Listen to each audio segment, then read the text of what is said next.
All right, ladies and gentlemen, we are here. Welcome to a new episode of Let Us Talk to You. Yeah, where's LA Knight when you need him?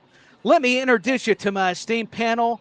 We've got Chris Belcher from WrestleBuddy.com. Yeah. We've got Zero from Zero News. We've got Bobby's Breakdowns, and I'm Tyler Peters, your host. Gentlemen, how are we doing today? We've got a lot to discuss. I can't wait. How is everybody? Doing great, Tyler. All good. All good. Doing fantastic, man. Yeah, Can't hey, wait to dive in. fantastic, man. Yeah, hey, I appreciate each and every one of you. And hey, let's just get right to it.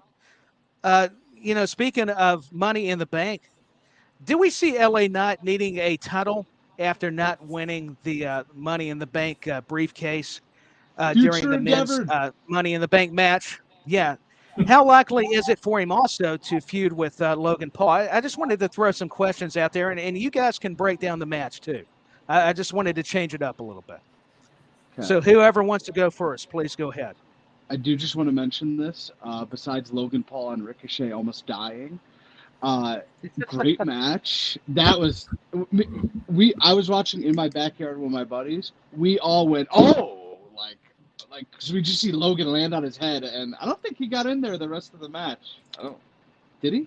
No, I think he was out after that. Yeah, him and Ricochet were both. Yeah, he was I hurt. would like to see that match at SummerSlam, Logan and Ricochet. But promo-wise, LA Knight and Logan would be the better one.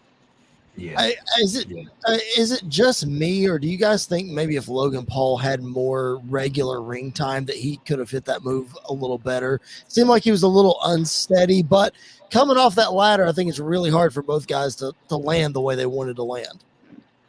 No, it is. You all go ahead. I agree with you, but also I wouldn't see many celebrities taking that move to begin with. Good point. So credit where credit is due. He'll learn.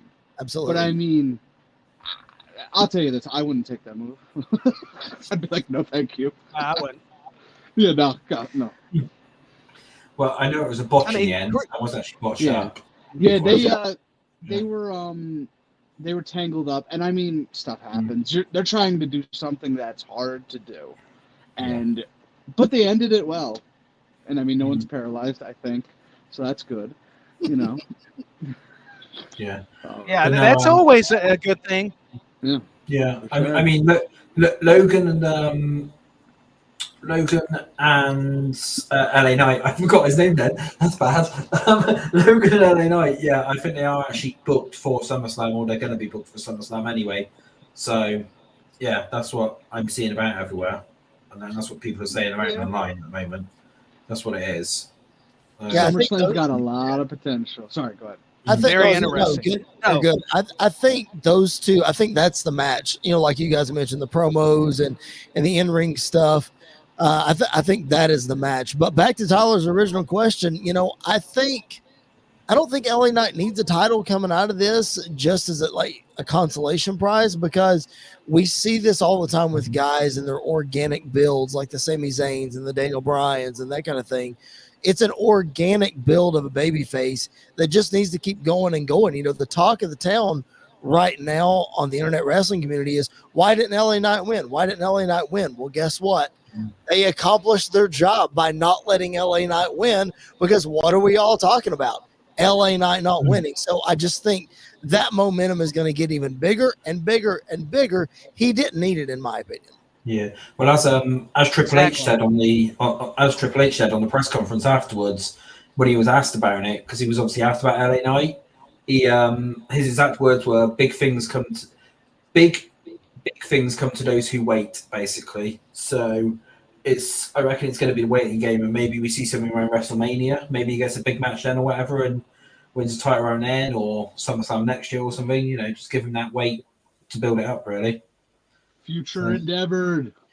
No, Future endeavor coming. No, wait a minute. Okay, wait, Tyler. Please, no. I'm going to interrupt you, Tyler. Bobby, you've said this multiple times already. Okay. I'm not an LA Knight guy. Explain yourself. Explain. Okay. Okay. Why? I don't see the appeal. Wish version of The Rock. Wish version of Stone Cold.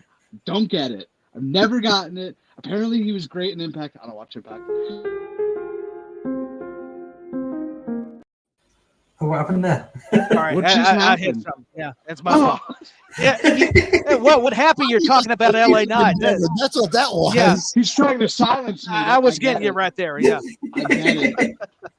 It's like when I had a Halloween end stream and I was bashing the movie, then magically my feed went out. I'm like, yeah, somebody's watching.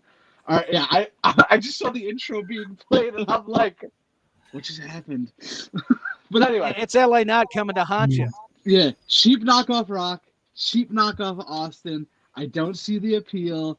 I just don't get it, and I haven't gotten it. He joined NXT. I was like, okay, I just never got it, and I don't see it still. Look, he's great on the mic. He's entertaining. He's charismatic, but I don't see it.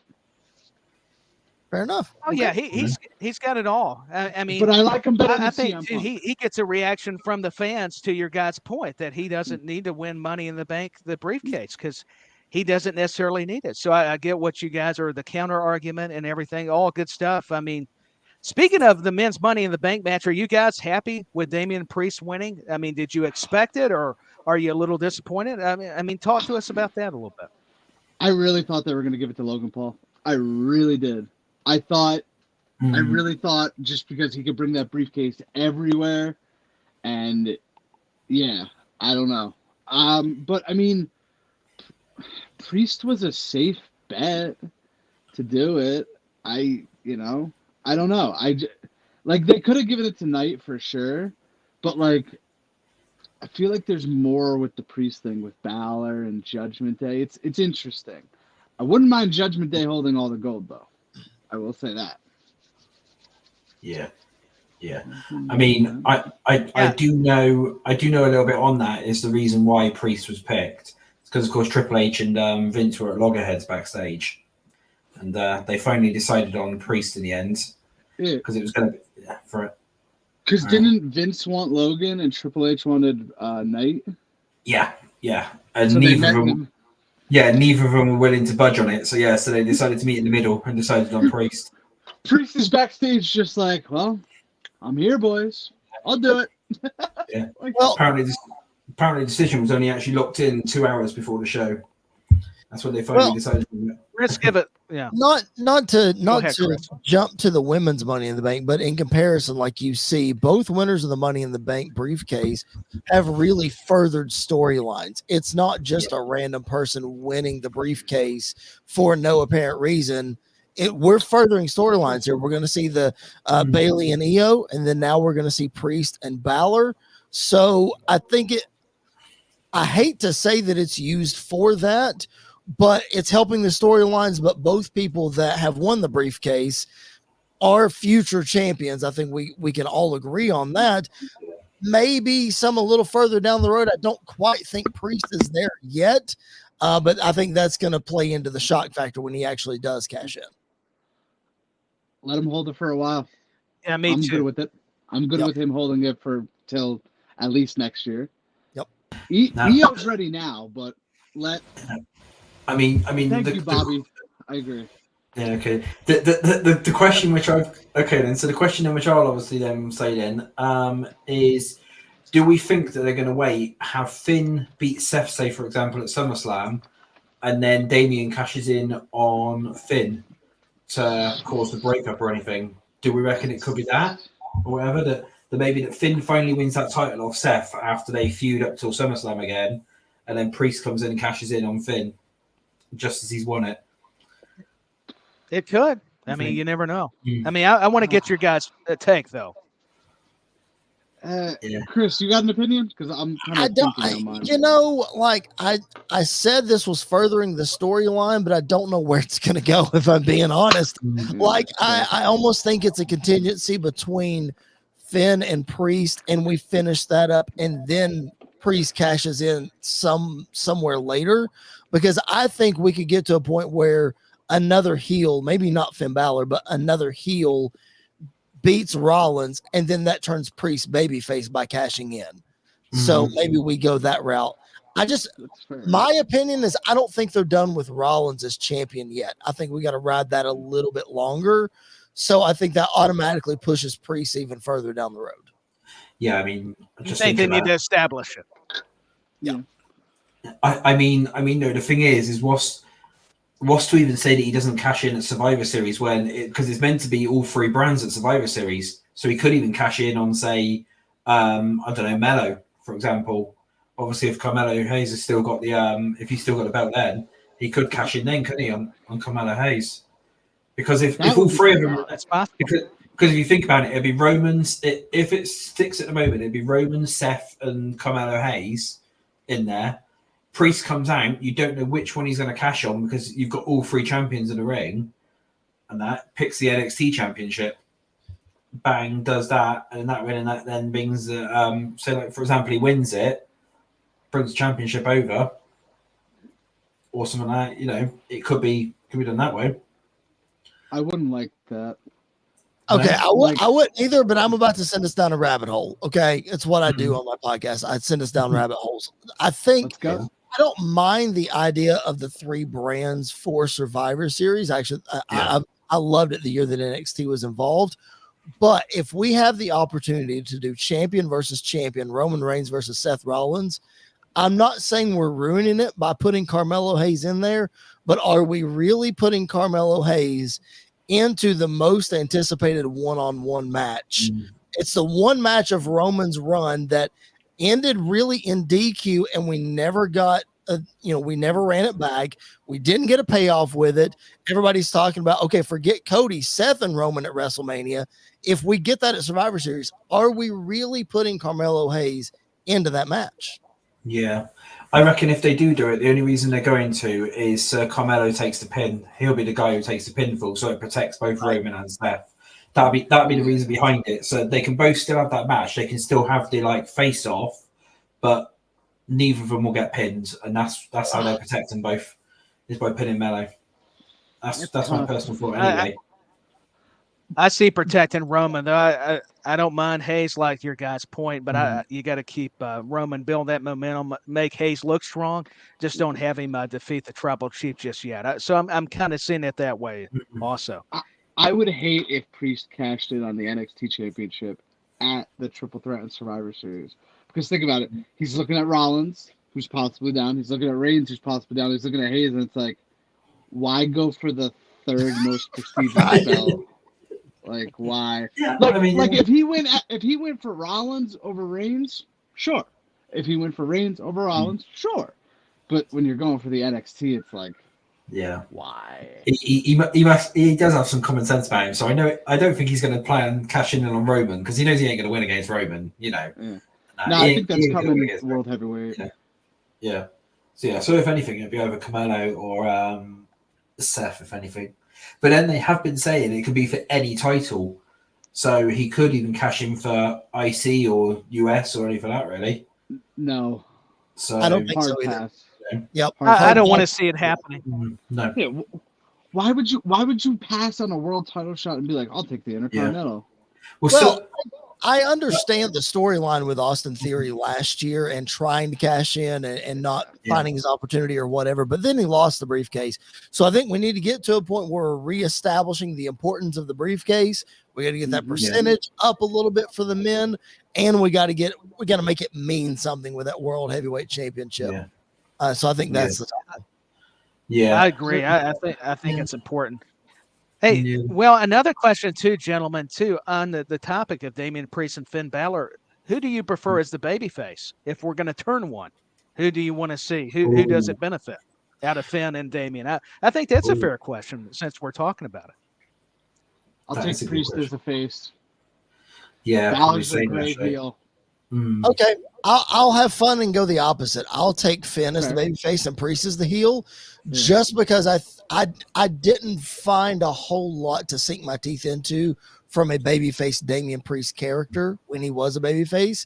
Now that he has this Judgment Day thing behind him, maybe we can go somewhere. But I don't know. I have a hard time with what that character is going to be. Fair. Yeah. I mean, when he was holding the United States title, he was pretty good, but like, he was character-wise, it was like, But the only reason I picked Balor as a heel because I think Balor's a much better heel than he is a face, and I just have to go in the opposite direction for the other one, you know. Yeah. Yeah. No, I can see it either way. Hmm. But go ahead, Zero. Yeah, no, I was going to say, yeah, that's possible. I was just agreeing. That was all.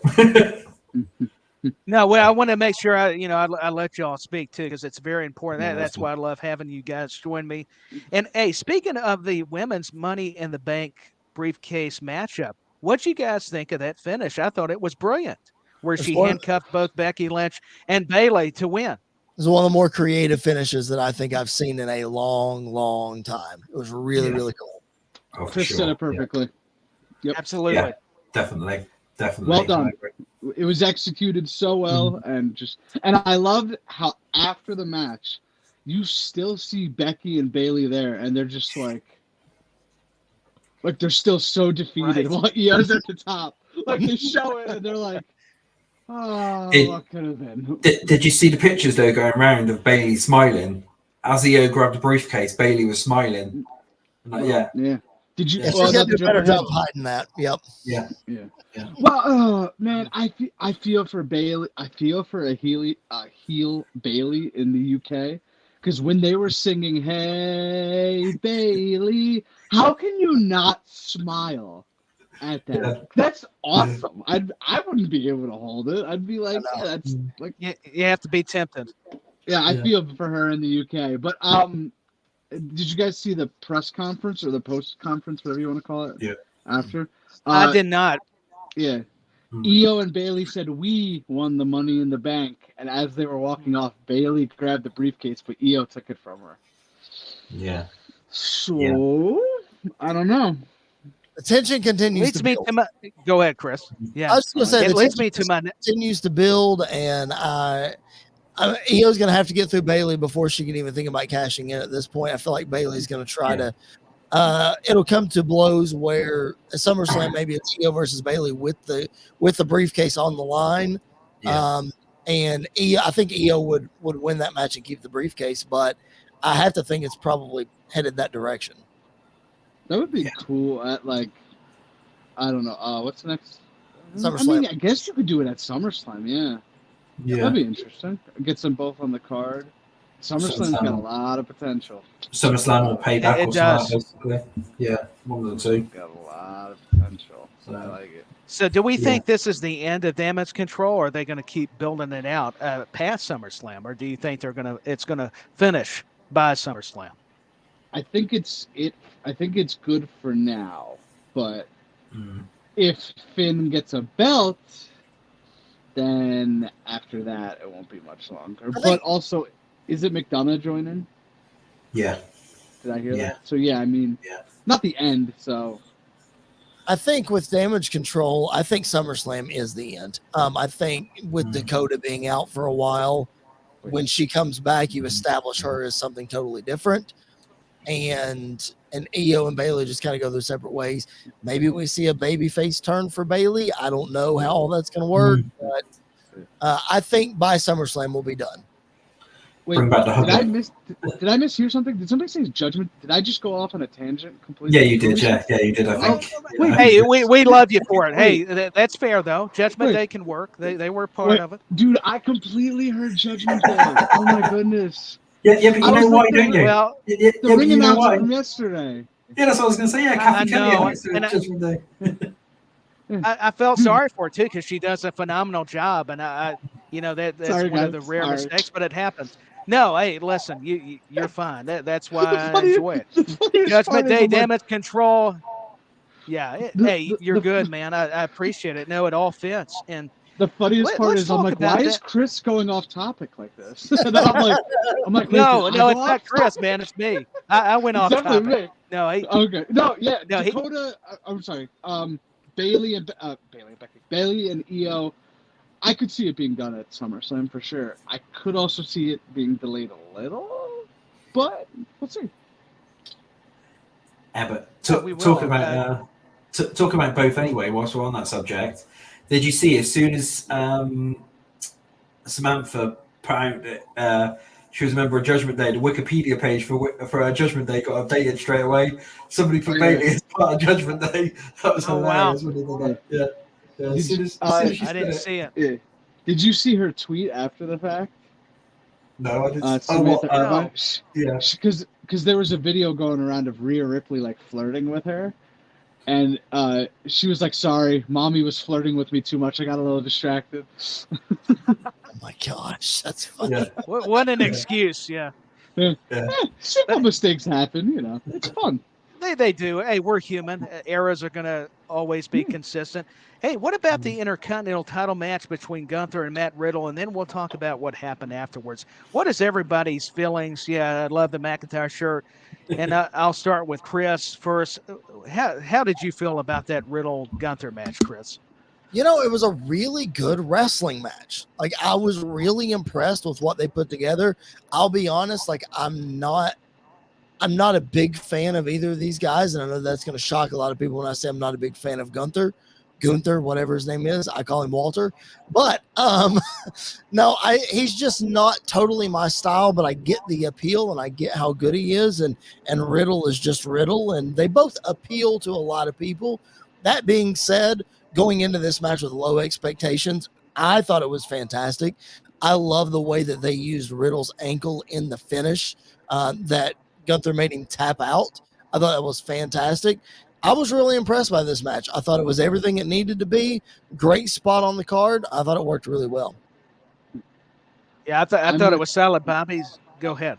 No, Yeah, I was going to you. I'm with Chris on everything he said, and I loved the moment where he picks up his foot and just starts chopping it. I was like, that is genius. And I like Matt Riddle a lot.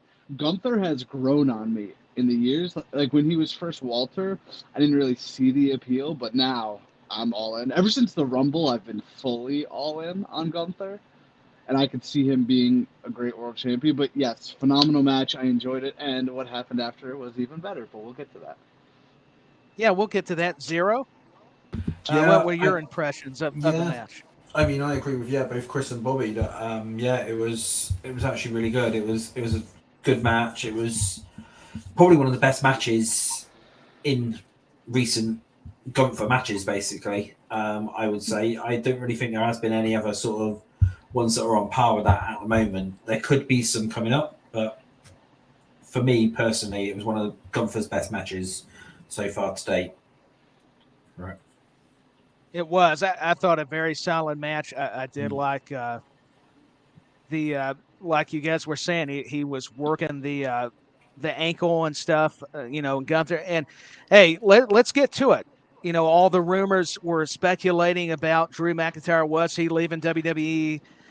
We now found out it was an injury. I know a lot of people that watched the press conference. Triple H and Drew McIntyre were both making light of what the wrestling community and a lot of the various websites were reporting at the time, because it was making headlines. Was Drew unhappy? We hadn't seen him since WrestleMania.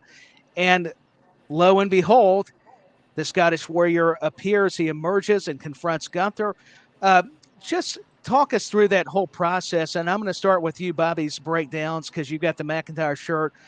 Tell us how you were feeling when you heard the music and saw the big man show up to confront Gunther afterwards. So I won't lie to you. I loved the Riddle Gunther match, but I was like, let's end this thing so we can see what happens after. Because I for sure, I thought it was Orton. I thought Orton was coming back to save Riddle.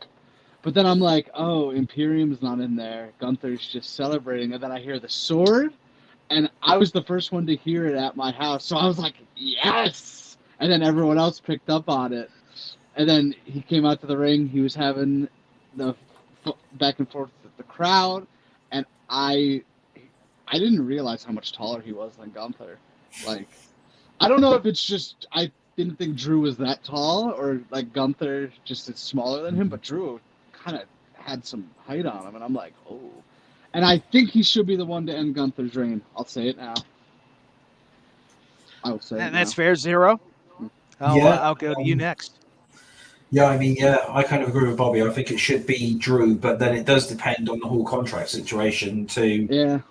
Has he signed? Has he not signed? That's the question. Is if he's not going to sign, are they really going to give him the title, or do they use it as, if you sign, we'll give you the title? That's the thing, isn't it? It could be that.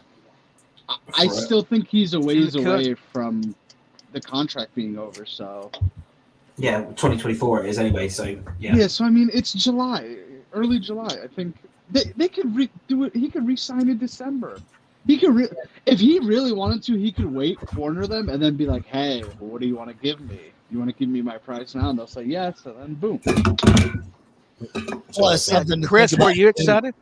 Something to think about too with that contract is if it is July 2024 and nothing has been added onto it for the time that he's missed since WrestleMania, they could add on more time. So what's that been, 4-ish months now Yeah. since WrestleMania? At least. 3. Okay, so that would bring it up to September or October, so that even furthers it along. So I agree with Bobby. Like, if the contract situation is a thing, he doesn't have to sign right now. We don't have to revisit that until later on. But ultimately, I don't think it's going to be an issue. I think Drew McIntyre's a company guy. I'm not saying there's no possibility he'll go outside or that he's not been happy despite the reports, what have you. I just think that Drew's a company guy. I think WWE has given him the biggest platform of his career. And I honestly, I don't think he's going anywhere. That being said, I was super excited for him to come back. I think it's a great feud. Am I ready to say he needs to be the guy to end Gunther's streak? I don't know. But then again, I don't know who else would. So, I think it's a good option. Yeah. So to clarify, I believe Drew's contract ends in January of 2024. I think maybe he gets time added on. Maybe he'll be done around WrestleMania. Yeah. Maybe. But yeah, I think he's staying put because really, what's he gonna do? Go to AEW, be in a hot feud, then lose that feud, and then just be gone. It happens all the time. If I'm looking at it, I'm looking at the way that they're booking Wardlow right now, this hot potato with the TNT Championship. And like, you're going to put Drew McIntyre in there, and he's going to do the exact same thing. He is much better utilized in WWE. He's going to get lost in the shuffle. I don't care how big he is. I don't think AEW knows how to push a big guy. That's just my opinion. So I just don't want him to be a Wardlow 2.0. He's much better suited in WWE. Yeah. And WWE opens more doors for him, I believe. Bingo. And like you said, he is a company guy. I just think I don't see him leaving. I don't know. Like, I still think he should get a title win in front of a crowd, whether it's the IC title, whether it's whatever title. And I mean, I said this last week, but I was in attendance for his 2020 Rumble win. The guy earned it, and the fact that he won it in front of no one was a crime. But that's another story for another day. I still think WWE is the best place for him. And now that there's 2 titles involved, 2 world titles, that you can give one to him down the line for sure. He could beat Seth for all we know. Yeah, You know? I mean, what I was going to say on that one was, I personally don't see I personally don't see him dethroning Gunther yet, because they're going to have Gunther go for Honky Tonk's records. That's which what I was worried about. From today, it's 69 days. It is 69 days till Honky Tonk's records. So they're going to want him to go at least 70, 71, 72, something like that, basically. So I reckon to try and beat it. So when's that? If that's going to be about 69 days, it's going to be so 3 that's months. that's pretty much 2.5 months. So Yeah, what? 2.5 That months, takes us from today till that's pretty much mid-September. Yeah. And that's just being, a little generous. So what? So maybe they do Drew something would in beat him at Saudi. Fastlane or something. Maybe Saudi No. in November. Never know. Yeah, I mean, if Drew could lose this one, then he goes away for not goes away, obviously, but stays put. But like gets away from Gunther for a little, just does whatever. Then he could come back. Gunther could be like, well, I'm not gonna take this challenge. But then Drew could be like, well, if I lose, I'll leave WWE. They could do something like that in Saudi. Yeah, that could work. Because when is Saudi? November? Have they announced that yet? No. It'll be November. Because Fastlane's October. Yeah, I think it's November, I think it said. Survivor Series is around Thanksgiving in the States. I believe it was the Saturday after Thanksgiving last year. Yeah. I know. It may have been. I think they normally do one in November. That's when the next one is. I think it is, if I remember rightly. They should do So- December. Yeah. December. It'll be very interesting what they do. Mhm. Oh yeah, for sure. Hey, But and I'm just I happy wanted to see to- him back. no, continue. Yeah. Yeah, happy to see McIntyre. him Oh, back. for sure. I was ecstatic, and he is a huge guy. I mean, Gunther's at least 6'4". I think Drew's just 6'6". So it goes to Drew's show you monster. just how much bigger he is. I was I Yeah. went to WrestleMania this year, and I live in Nashville, so I shared a plane with Drew McIntyre on the way home, and Sheamus and Nick Aldis and Mickey James. But anyway, so I shared a plane with Drew McIntyre. Dude is absolutely as massive as you think he is, if not more massive. It was Mhm. wild. I met But him. Wow. I walked in and I'm like, oh hi. yeah, Like, hi sir. How are you? it's huge. WrestleMania 42. We got a good comment here. What do you guys think? Ooh.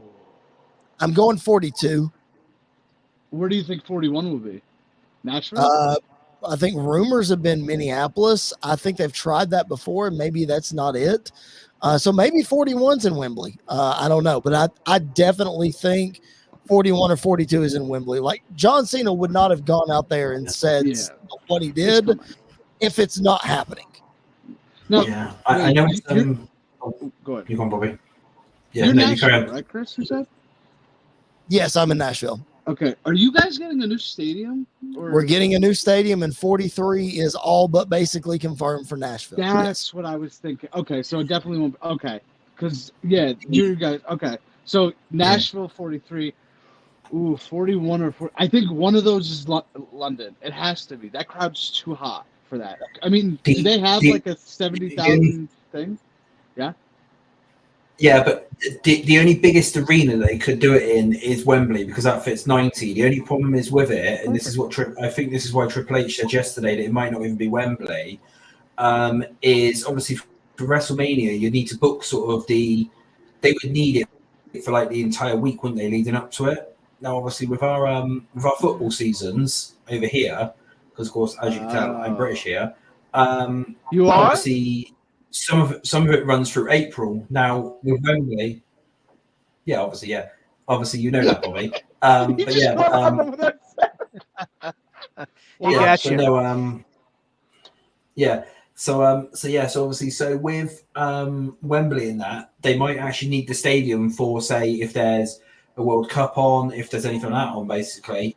And you got to think with WrestleMania, they're going to need the Saturday and the Sunday and the week leading up to it, and then a couple of days obviously afterwards for Raw and everything like that. So it's as Triple H said at the press conference, it's about the logistics. The only other place which I can see they could do is a smaller stadium, which will be Twickenham, which is.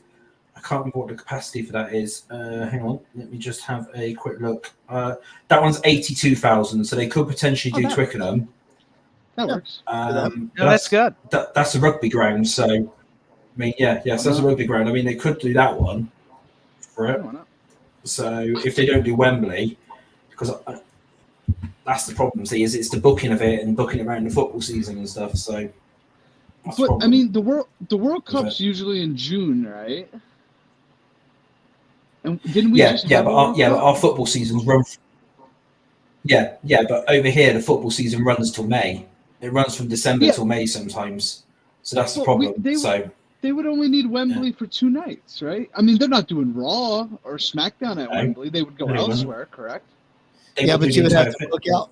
You'd have to book out Wembley for the whole like week and a half before that to set up the stage and build true. everything, and Good so they point. would need it for at least 2 days afterwards as well. Yeah, true. They break Yeah. down the stadiums Yeah, stay fast. down and stuff. I don't know if you saw Oh, they that, Chris, do. in LA. Oh, Mm. but we were getting merch after, and I looked, and the ring was gone. Everything, the seats were down. I was like, they move quick. Yeah. Yeah, they did for sure. Yeah. So It's So, amazing so how they even do though it. they wanted Wembley, even though they wanted Wembley, the whole point behind it was what was said was the only reason why John Cena came out and said that is to put pressure on London to host it. They didn't say about Wembley Arena. The whole point of Cena coming out was to pressure London, the City Council of London, to actually agree to a WrestleMania. because that's the big problem, is getting the actual government and that to agree to it, because it's the whole because they had to get special permission, I know, for yesterday to extend past 11 o'clock, because we've got noise things here, whereas 11 o'clock is cut off. You're not actually allowed to do events after 11 o'clock. Everything's got to be done. Like there was I'll give you an example. There was a concert the other week. It was Rod Stewart. Dead on 11 o'clock, the actual city mayor went over and pulled him off the stage because it had hit the curfew time. They'd actually gone over and pulled Rod Stewart off the stage at 11 o'clock, dead on, because it had hit that time. So I That's think being serious. I think to America don't piggyback care. on that, with Zero, I think with the city of London is once they agree to a WrestleMania, it's all about the Benjamins. And if they see all the dollar signs, they're going to easily extend those curfews for 2 nights. I mean, come on, especially with all the money that WrestleMania is going to bring in. Plus, that's something else to think about too. Zero just mentioned 11 p.m. over there. Over here on Eastern and Central Time, we were done by dinner time with Money in the Bank yesterday. So are we talking about a midday WrestleMania having to come in the next couple of years, like a 1 p.m. start time or something, so that, we get everything in? I mean, would be interesting. I'd be ecstatic for that. Because that's the major problem. Because that like I said, that's one of the major problems as well that they need to try and do. And I think that's why Triple H said about logistics, because it's all working around the noise times, working around the curfews, getting the because the London Underground would need to extend operating hours as well, because that only runs till midnight. So obviously, if you think about it, if you've then got to get people out from there, they'll have to extend the curfew. They'll have to extend the London Underground as well after midnight and everything. So so that's one of the other logistics that they would need to work out for it. Yeah, and I wanted to ask, speaking of London and John Cena coming out, we're not really going in order, as you could tell. Did anybody see it coming that John Cena was going to come out after the Cody Dominic match? Wasn't that the match that he came out? You'll have to help me jog my memory. I just watched it, but I swear I can't remember what I ate yesterday. So somebody help me out. Yeah, it was after the Cody and Dom match that Cena came out. I didn't expect it at all. Like it was wild to me. I know that there were rumors floating around about Drew McIntyre being a surprise on the Grayson Waller show or, whatever. So I'm not, I didn't expect Cena. I expected, something to happen, but I didn't expect a full segment being that long, because I'm not saying the show went long, but I'm surprised they added something else to it. Yeah, me as well. Bobby's breakdown. So what'd you think of John Cena? I don't know what happened there. I'm sorry. I thought that was on y'all. I haven't had that happen in a while. I blame Zero. Every time he's here, something goes wrong. You blame Zero. You bash London one time. It's unbelievable. The Cena thing was so out of left field, and I loved it. When his music hit, I actually was like, oh my God. And they were like, what? And I'm like, look who it is. I love Cena, so anytime he rocks up, I love it. I love that Waller got exposure with him, and I love how Waller kept up with him on the mic. And I'm all for that being a future match. Actually, I was on earlier. I saw an article that said Cena's schedule confirmed or whatever for. Let me see if I can find it. John Cena's WWE status after Money in the Bank revealed. Okay. It's a special one-off, but I mean, hey, why not? I mean, maybe at WrestleMania, him and Waller. I don't know. That'd be cool. It'd be entertaining. I did like the interaction. Zero. I mean, did you know about Cena, or were shocked at all that he appeared in London? I knew he was backstage because he's as I said earlier, he was in London filming, so I knew he was about in London. And there was talks that he was just backstage visiting.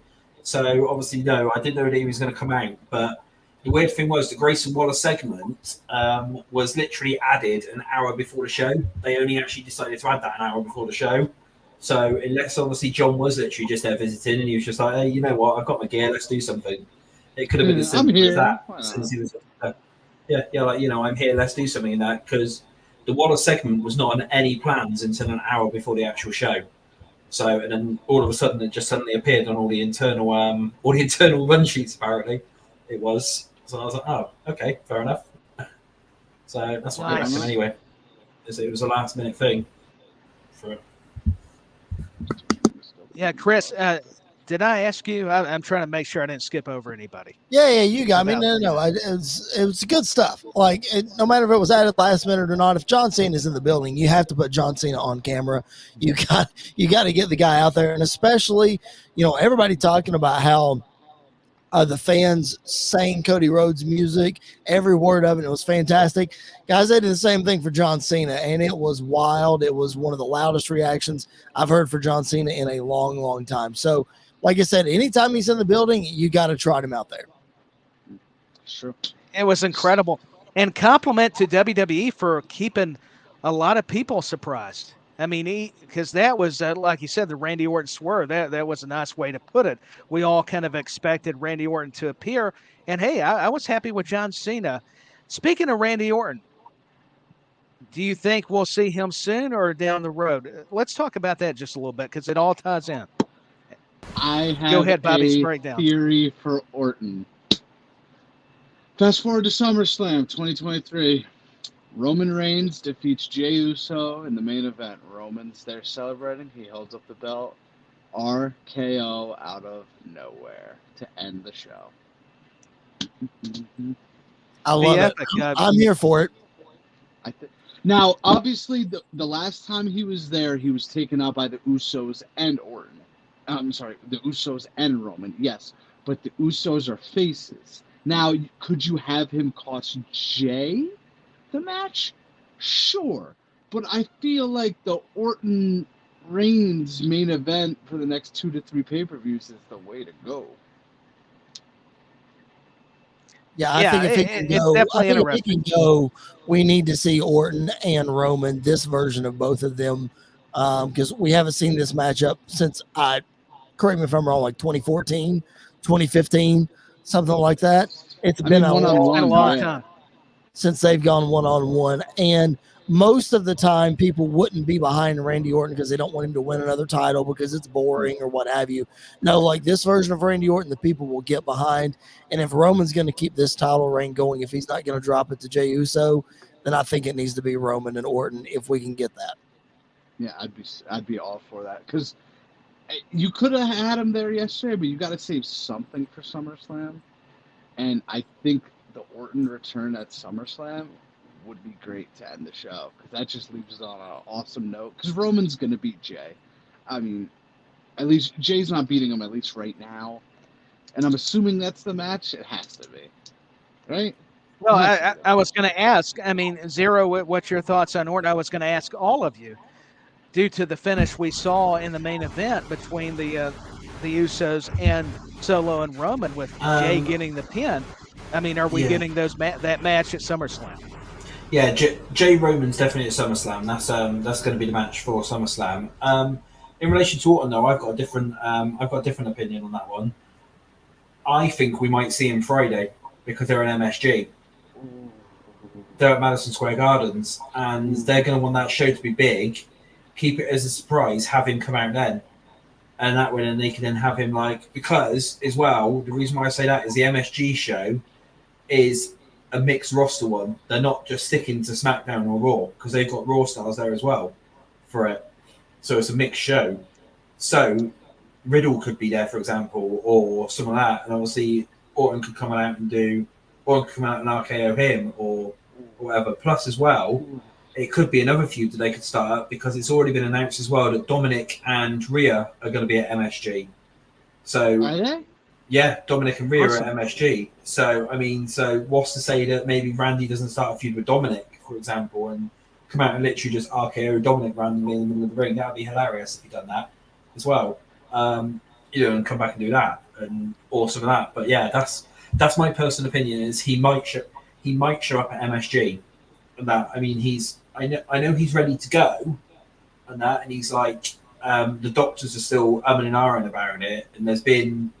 The only problem is, though, is there has been a few murmurs going around that he might not actually be able to do the RKO because of his back.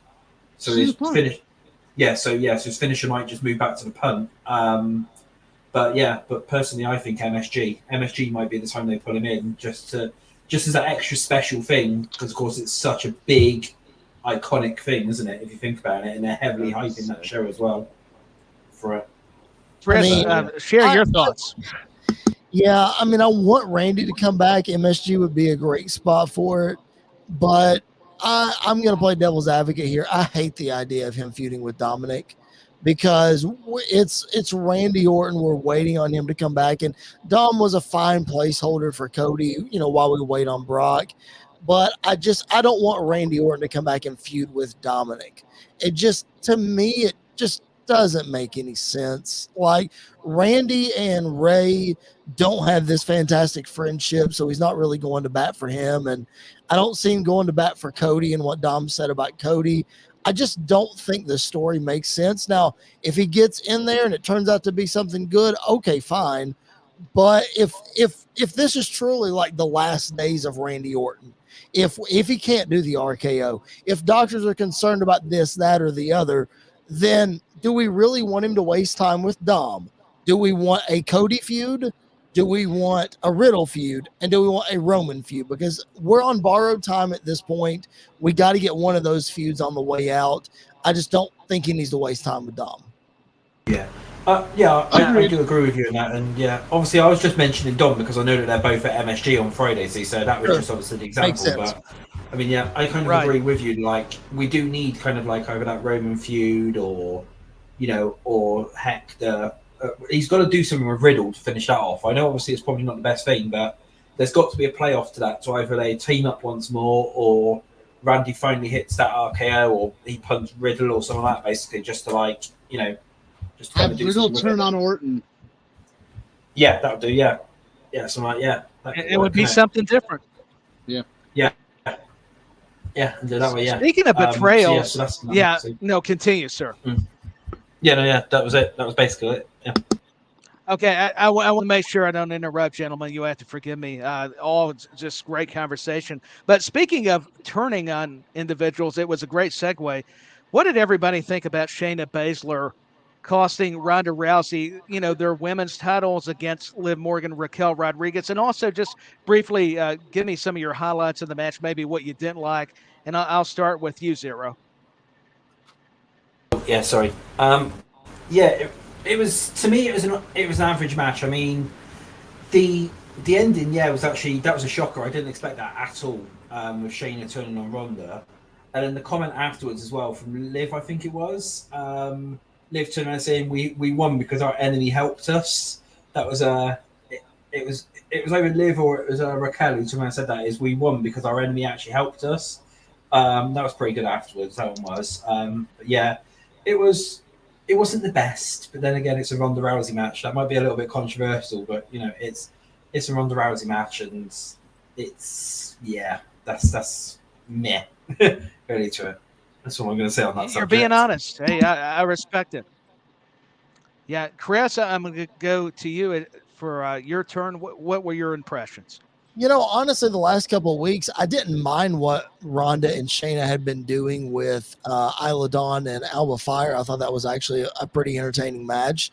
And then what Ronda did with Raquel on Monday it was not bad. I'm not a huge Ronda advocate, so I get the I get the hate. I don't mind it. But I just don't think she's doing the worst work she's ever done. Having said that, I did not see this turn coming at all. I guess rumors are now that Ronda's about finished up and they want to do a one-on-one feud with her and Shayna, which I think they should have done a long time ago. I don't know why they're waiting till now to do it, unless it's for Shayna to end Ronda's career and to boost Shayna out, as Ronda goes out. I don't know. I didn't see the turn coming, though. I thought it was a really good swerve. Yeah, there was. I think so too. Just wanted to add something to that anyway, Chris, about one of the rumors as well. Is there was another rumor going around as well that the reason why they dropped it or something was Ronda didn't want to work NXT, and of course, where they defended over all three.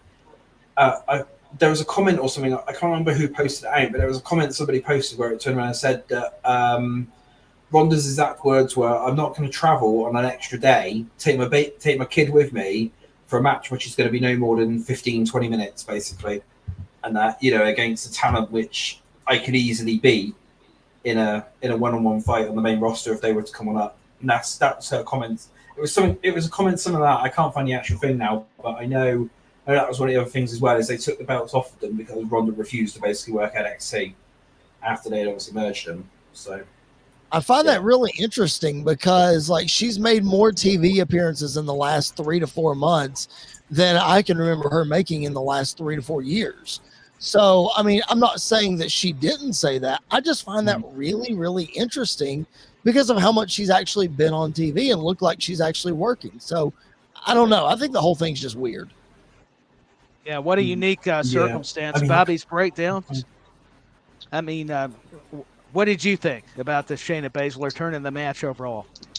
So this might be a shock to y'all, but I don't care for Ronda Rousey one bit. I know. Tell us how you really feel. So 2018, 2018 to 2019 Ronda, I was all in. I thought she was great, but then she came back, and you could tell she just doesn't care. Like, she's just emotionless, and it's like, why are you here if you don't want to be here? I understand you're getting paid good money, but it's like, geez, come on. And the turn came out of nowhere. It's, I guess, Shayna versus Ronda at SummerSlam, and then Ronda's out because apparently Ronda has given them the notice saying she just wants to feud with Shayna, then be out. I thought the match overall was good. It did shock me, and I'm happy for Liv Morgan and Raquel. I like both Liv and Raquel. I think they're great. And yeah, it was interesting because we were watching at my house, and we were just like, wait, why is Shayna beating up Ronda? We were like, what happened? Because we were like, huh? And then it was cool. It was out of left field, and I like that stuff. But hey, and yeah, if Ronda goes, whatever, man. Like I said, 2018 to 2019 Ronda, I was all in on. At the women's main event, she was great at WrestleMania 35. But this Ronda, it ain't for me. Yeah, the Baszler turn was unexpected, but I enjoyed it, though. I think it did add to the matchup. I'm happy for Raquel and Liv. I'm in agreement with you. And also, let's go over the Dominic Cody match and the Seth Rollins Finn Balor, and any more thoughts on the Civil War and the Bloodline. But first of all, what are you guys your takeaways from the Dominic Cody match and with Rhea Ripley getting involved? Of course, she's got to interfere, and I'll just go to whoever wants to start. I'll go last because I have some hot takes on this. I'll go first. I don't have much on this one. I thought it was standard. Cody make Dom look good. Dom did all of his heel things that he needed to do.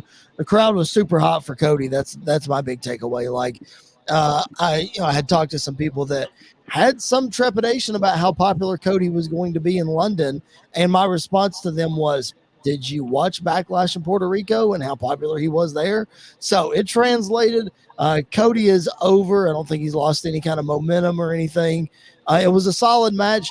Dom's a solid worker, no matter what anybody says about him.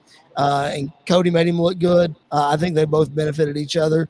Rhea's going to get involved when Rhea's there. I was hoping that we would get Brandy Rhodes since, Rhea was going to get involved, maybe a rando Brandy appearance, but it didn't happen, but it is what it is. Okay, Bobby, you can't go last now. You've got that look on your face. Go ahead. I'll let you finish. No, I'm good. No, he does. Did Zero comment first before we get to Bobby's break? Zero, go ahead.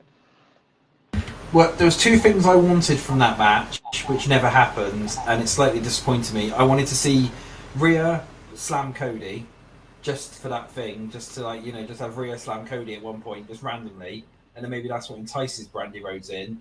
And I also wanted to actually see Dom beat Cody just for those boos. I wanted to hear that place literally erupt with boos if Dom beat Cody, and that would have been a moment. Having that crowd was loud enough as it is, so those boos from that, if Dom had beat Cody, would have been absolutely glorious, as Bobby Roode says.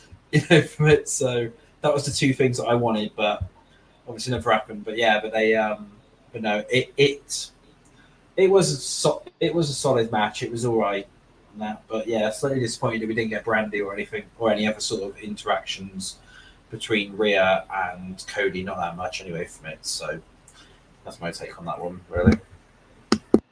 I'm still missing the promo to Jade Cargill. I imagine what they could probably do in WWE between the two, her and Rhea. But yeah, I'd look at the face from Bobby's breakdowns. He's going last. Give it to us. I know you can't wait to share your perspective.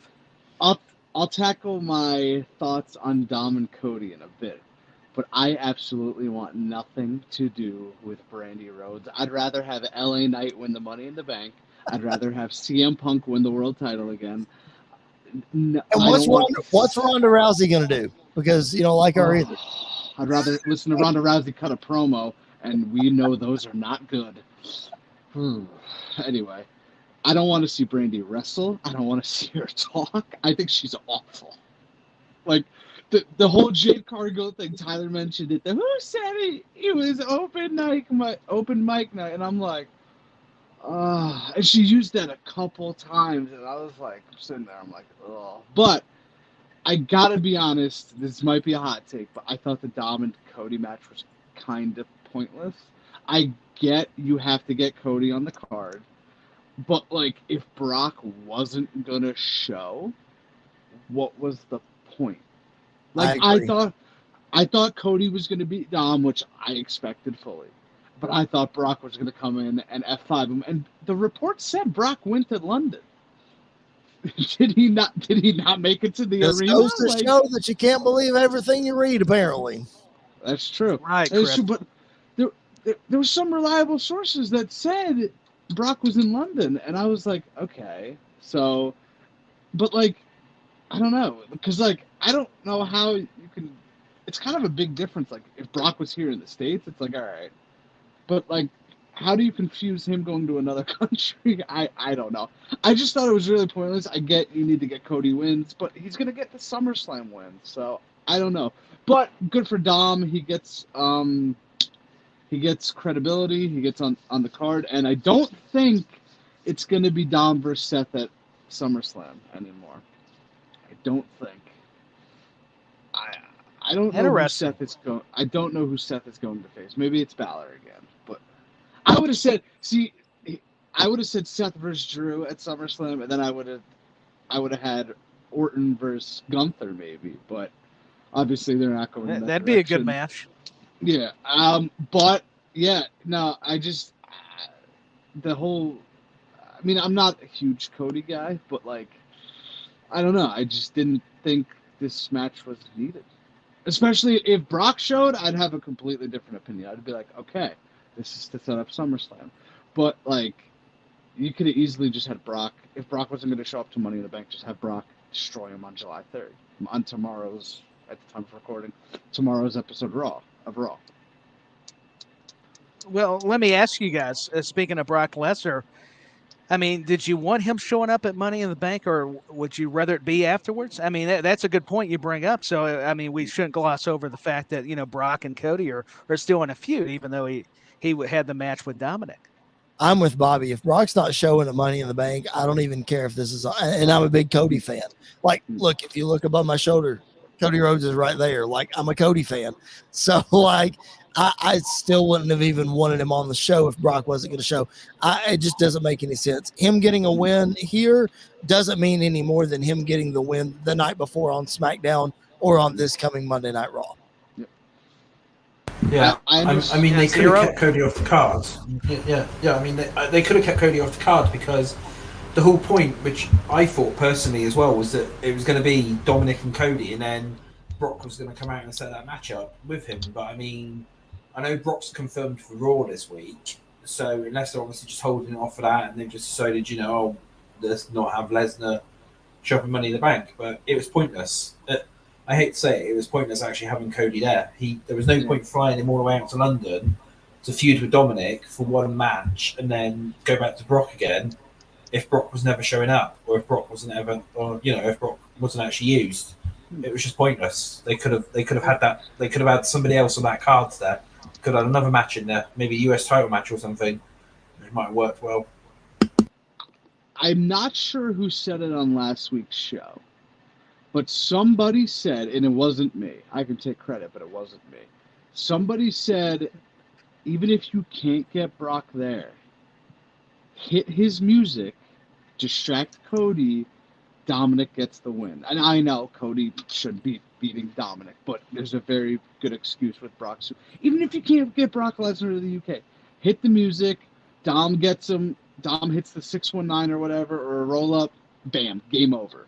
And then Cody Brock can do their thing on July 3rd. But, like, I don't know. It just seemed like it's filler. I don't know. But, like, U.S. Like Zero said, the U.S. title could have got on. Owens and Zayn versus Pretty Deadly could have been on the card. Charlotte Asuka could have been on the card. You know? Yeah, I was going to say, yeah, because they could have done the women's title match, couldn't they? Because we didn't actually have any of the singles women's titles defended, so... Yeah, well, Pretty Deadly, aren't they from the UK? Yeah, Pretty Deadly's so from there, right? Rather than on the SmackDown, give them the Money in the Bank. Yeah, get the hometown boys on the pay-per-view card. Like, I don't know. And you get Zayn and Owens on the card, too. I don't know. I just thought it was pointless without Brock or an idea that Brock was there. But then again, if you hit Brock's music in the UK and he doesn't come out, you're going to disappoint them. Yeah, I mean, because those okay, want to see Brock. I think Alex made the point.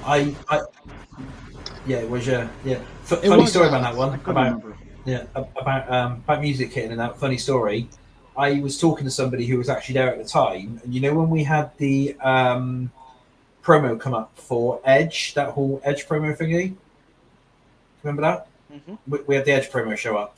Yeah, they actually played that in the arena. So all of a sudden they heard Edge's music, so they thought Edge was coming out, and they were like, there was so much disappointment when, of course, because Stacey Man said all you heard all of a sudden was "You think you know me," and everyone there obviously started cheering instantly, thinking Edge was coming on out.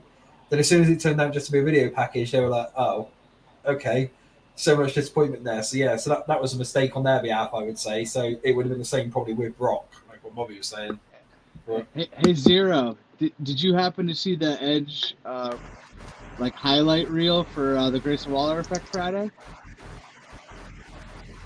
no, I haven't yet. No. Well, they showed it yesterday No, during the pay-per-view.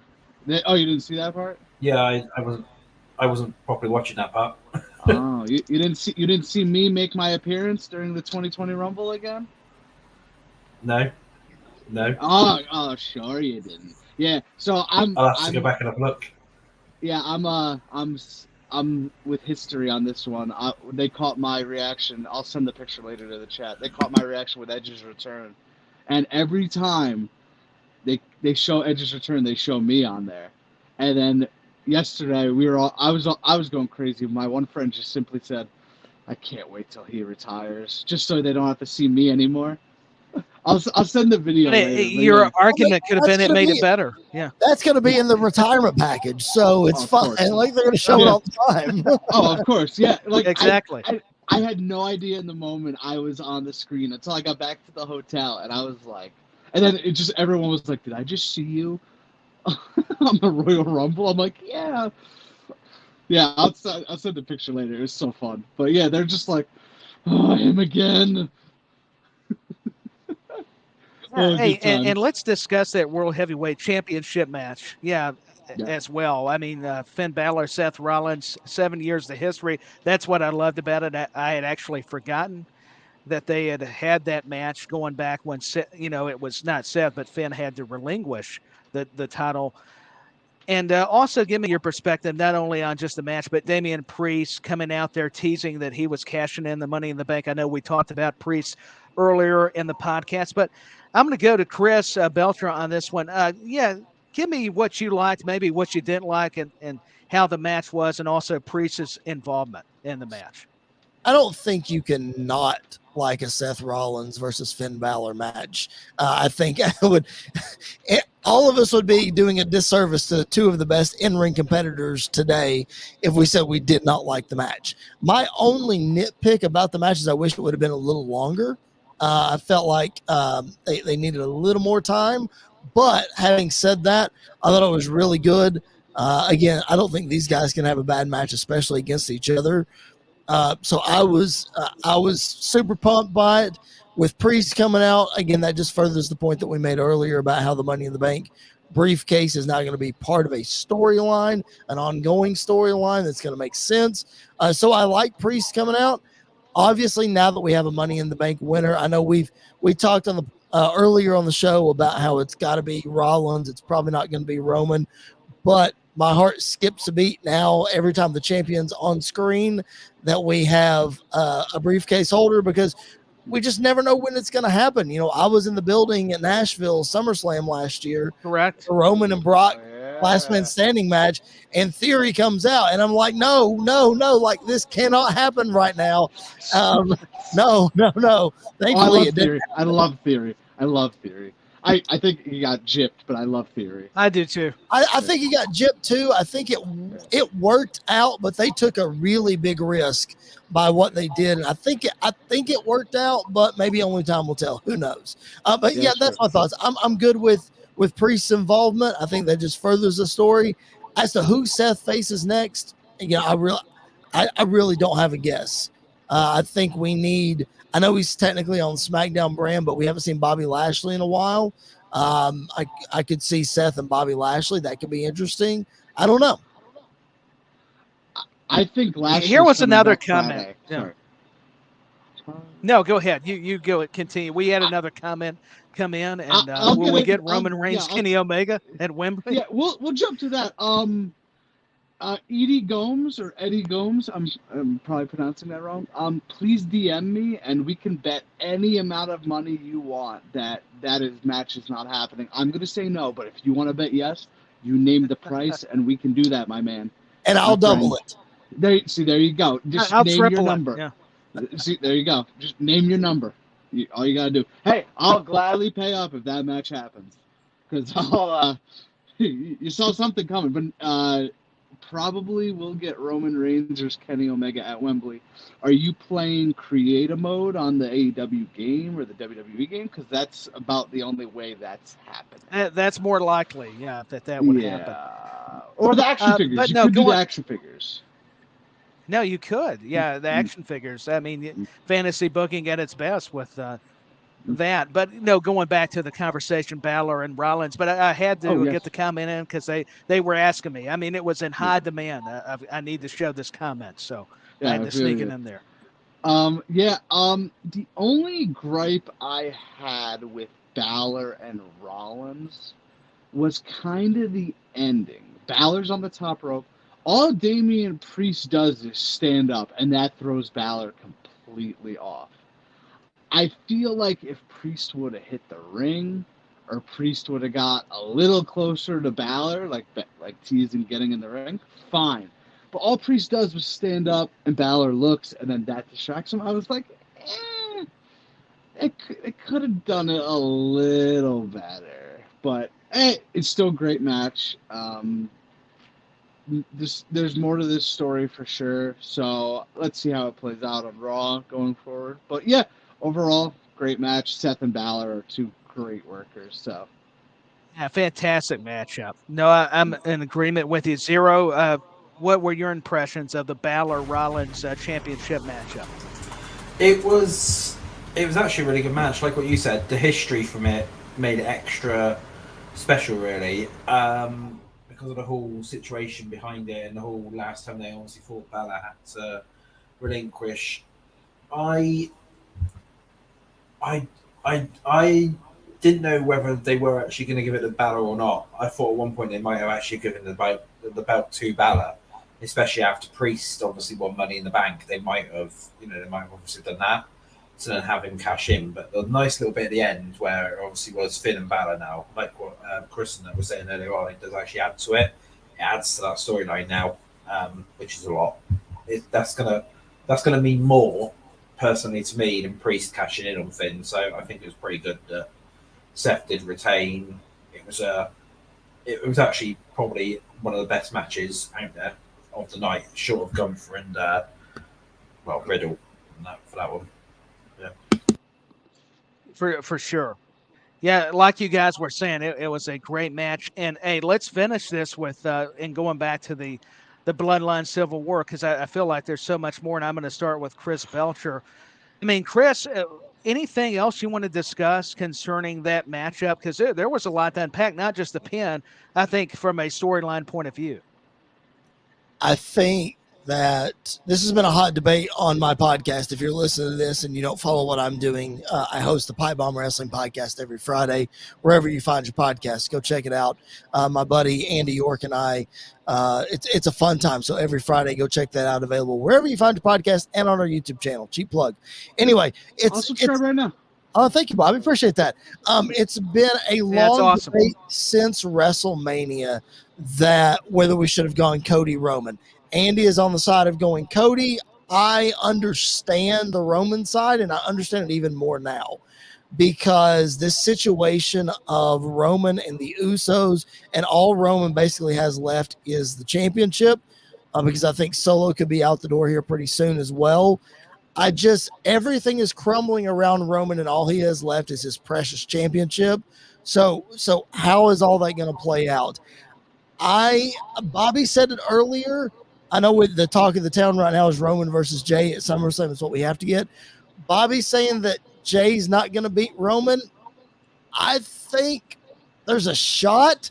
I'm not saying that Roman loses the match, but I'm willing to say that this is next to Cody Rhodes, the highest percentage possibility that Roman gets beat on this run. I wouldn't hate it. I would love it. I would love it. I'm just saying. But I think all that to say Jey Uso is the perfect book ending to this Bloodline storyline. Whether he wins or not, I think SummerSlam is the end of what we know as the Bloodline storyline. It could go on even further. I don't know. But if it is the end, it's the greatest storyline in wrestling history. Yeah, hard to argue. Who wants to go next? Because I think there's a lot to unpack with the whole Bloodline situation. I'll go next. I thought the match was phenomenal. That's storytelling at its finest. Now, Chris said it. I don't think Roman's losing. I don't. But if Jay is the one to dethrone him, let's do it. I'm all for it. Strap the rocket to Jey Uso. Send it to the moon. Let's do it. I'm so for it, like, completely. But the match yesterday and Roman being pinned stunned me. I did not see that coming. I thought Solo would have taken the pin if they were to lose. But Roman taking the pin, and I don't know if you guys caught this, but you can see as Jay's going to pin Roman saying, "I love you." So that's cool. I love that. Missed it, but I love that. That's awesome. Yeah, that's just, and you know, their family, their cousins, that's phenomenal. But the match, the storytelling, and oh man, if Jey Uso's the one, let's do it. Listen, he's had the belt for 3.5 years, or what is it now? 3 years? When did he win it? Yeah, about 3.5 years. Yeah, he just hit 1,000 days. Yeah, like 1,000 days, like a month ago. Why not put it on Jey Uso? Why not? And I know people are gonna say like, oh, what about Jimmy? Okay, what about Jimmy? I'm not gonna say exactly what I'm thinking because it's not appropriate. But you know, like I'll say it this way: push Jimmy aside. You know, I won't say exactly what I'm thinking, but did you have a chance for Jey Uso to become the WWE champion or whatever you want to call it? Any brother, if your brother got hot and is gonna win the biggest title in wrestling, any brother would gladly say, "Yeah, go do it." Like, come on, and they're real life brothers, even like tag teams, but real life brother, any guy would be like, "Yeah, I'll step aside, go do it," and especially Roman Reigns taking down Roman Reigns. It's don't worry about Jimmy Uso, just push him to the side for now. If Jey Uso is going to be the one to win. Now, and you know, if Jey Uso wins, who could be his first title defense? Jimmy Uso. Boom. That's what we call storytelling. Yeah, I can see.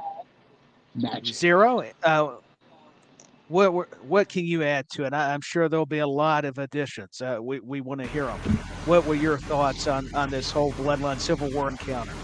That match yesterday, as what they say, and as Triple H said in the press conference afterwards, it's cinema, as we young kids like to call it, according to Triple H. That was his exact wording for that one. But that's what Triple H called us all. Triple H called everyone at home young kids. He said, "What do you young kids call it nowadays? It's called cinema or something." That was his comment. Okay. So it was actual cinema, especially the bit afterwards. I don't know whether you guys have seen the thing going around of Roman's reaction after the cameras went off. He's literally having a complete meltdown at ringside. There's a video of him. There's a video of him. He's having a complete meltdown at ringside. I'll try and see where I can find it. And I'll put it in the group chat later on. But yeah, going to the whole Jay thing is Roman's blatantly going to retain. Roman 100% is going to retain at SummerSlam. I can't see him dropping it then. The whole reason behind it is there was rumors a while ago that they want to erase Hogan from the history books, so they want Reigns to beat Hogan's record because Endeavor don't like Hogan. That's the bottom line of it. Is Endeavor don't like Hulk Hogan, so they want to erase Hogan completely from the history books, which will mean that will be September 24. So that will mean again. Sounds like they're not a fan. Yeah, so Roman will retain again at Mania 40. So even if he does face Cody, then it's going to be that one, and ultimately the payoff is going to be one of the Usos or Solo, which is going to take that belt from him. It's not going to be Cody. It's going to be one of the Usos or Solo. At the end of the day, that's how they're going to finally end it all.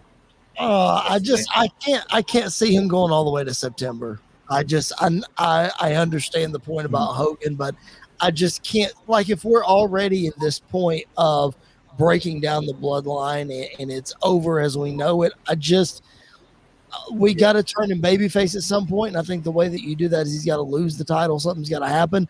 As they say with Cody, got to face some adversity. So, I don't know. I don't see it all the way to September though. The whole reason behind that is I know that originally, because Vince books all of Roman, Vince just books Roman Reigns. That's what he has to say over now. And Vince's original plan was he wanted him to beat Bruno, which would have meant that's 10 years or something like that, 8 years or 10 years or something like that. That was the original plan. That was a very extended time. 2028 is where he would pass Bruno. Yeah. So that's what Vince's original plan was going to be. Is that it was going to be that's what Vince's original plan was. But I think they managed to get it down so that he doesn't beat Bruno's reign, but he gets rid of Hogan basically off the record books and then loses it shortly after that. So that's where that whole September 2024 thing came on into it. But again, that would mean, I can see people's point, that would mean that if they do Roman Cody again at WrestleMania next year, that's going to be 2 back-to-back WrestleMania losses for Cody against Roman for it. And this whole finish a story thing, is he ever going to finish it if he can't get that title? But going back to the original thing, I personally think the one who's going to dethrone Roman is going to be, I think is going to be Solo, personally. They're building it up so much that I think it's going to be Solo who's going to take those titles off of him. Solo's going to turn, align with his brothers, and take those belts off of Roman. That's what I think on that. Personally. It's Roman is showing he's scared of Solo. To your point, they're kind of teasing it if you're watching closely. So very, very intriguing. Yeah. Hey, well, if anything else, I don't mean to cut you off, Zero. No, that's perfectly fine. I muted my mic then by mistake, so it's fine. Oh, no, you're fine. I was just making sure I didn't interrupt. Gentlemen, if there's nothing else, feel free to plug anything before we, because I think this will conclude this edition. But yeah, feel free to say again. I know Chris did for the Pipe Bomb, Bobby's Breakdown Zero, and don't forget about WrestleBuddy.com. Subscribe, hit that button. There's your sign. There you go. So yeah, any closing thoughts? We can wrap it up if need be. I'm excited for SummerSlam. Money in the Bank was so fun. Thank you again, guys, for having me. I'll hit you guys up in the chat, but I'm gonna try and get you guys on my channel for a future stream for sure. Yeah, we'd love to. Love to work. Sure. Let's cross promote. I think this will be great. Like I it. am. I think Appreciate it that will very be. much. Yeah, so definitely enjoyed being on here the first time on here. Appreciate you guys. Appreciate Wrestle Buddy for always making sure to keeping my stuff as well as my colleague Andy York's stuff at the forefront and plugging our stuff. Pipe Bomb Wrestling Podcast each and every Friday, wherever you find your podcast.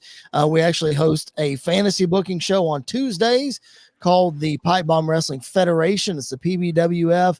Tyler Peters is our moderator. We book current day superstars in our own shows. We're in season 2 of that. So go check that out. It's available wherever you find your podcast as well. I'm at Chris Belcher 24 on Twitter, Instagram. Go check me out. I appreciate it very much. And once again, Tyler, Zero, and Bobby, appreciate the company today, guys. It was great. This was fun. Yeah. No, I appreciate y'all, Zero. Go ahead and tell us about Zero News as well. Yeah, I might as well plug us then. So so me and Bobby do another show as well on a Wednesday, which we send out uncut, that is. And as the name says, it is completely uncut. I don't know if anyone has actually watched it, but we don't go in with a script. We go in unplanned completely, and sometimes it's just a complete and utter mess. But it's quite funny. Sometimes? Yeah, sometimes. Yeah. Okay. Yeah. We completely go off Always. script most of the time. So yeah, it's pretty good in that. We obviously do the weekly chats and stuff, and have guests on and stuff like that sometimes. So yeah. So Zero Uncut. Check us out. Again, And Bobby's breakdowns. and Bobby's breakdowns. Thank you again Yes. for having us on anyway. On here, and big shout out to Hey, everybody. thank you guys. Yeah. Yeah, and don't forget to please like, subscribe, and follow WrestleBuddy.com, Zero News, the Pipe Bomb Wrestling Podcast, Bobby's Breakdowns. For Zero, Bobby's Breakdowns, Chris Belcher, I'm Tyler Peters, your host. This has been the 3rd episode of Let Us Talk to You, where we reviewed Money in the Bank. It was the Money in the Bank aftermath. We will talk to you all later. Goodbye for now. See ya. See ya.